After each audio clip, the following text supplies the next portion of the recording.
আসসালামু আলাইকুম।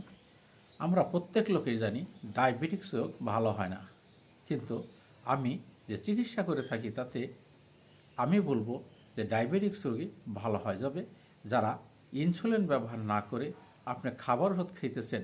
ওই সমস্ত রোগীরা যদি অভিজ্ঞ হোমিও ডাক্তারের সাথে যোগাযোগ করেন, আর এই ডাক্তার যদি আপনাকে 3-4 মাস বা 5 মাস আপনাকে নিয়মিত ওষুধ ব্যবহার করে, তাহলে দেখা যায় 50 থেকে 60% রোগী তাদের ডায়াবেটিক্স চিরতরেই আল্লাহর মতে নির্মূল হয়ে যাচ্ছে।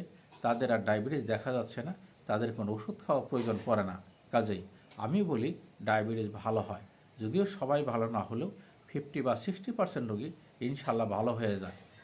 এই ক্ষেত্রে যে সমস্ত ওষুধ আমরা ব্যবহার করি, হোমিও ওষুধ, এই ওষুধগুলি গুণগত মান অনেক উন্নত।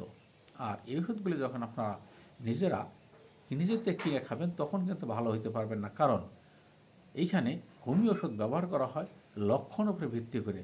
আর লক্ষণ যখন মিলবে তখন অবশ্যই আপনি ভালো হবেন। লক্ষণে না মিললে আপনি কখনোই ভালো হওয়ার সম্ভাবনা থাকে না। হোমিও চিকিৎসাটাই হলো লক্ষণভিত্তিক চিকিৎসা।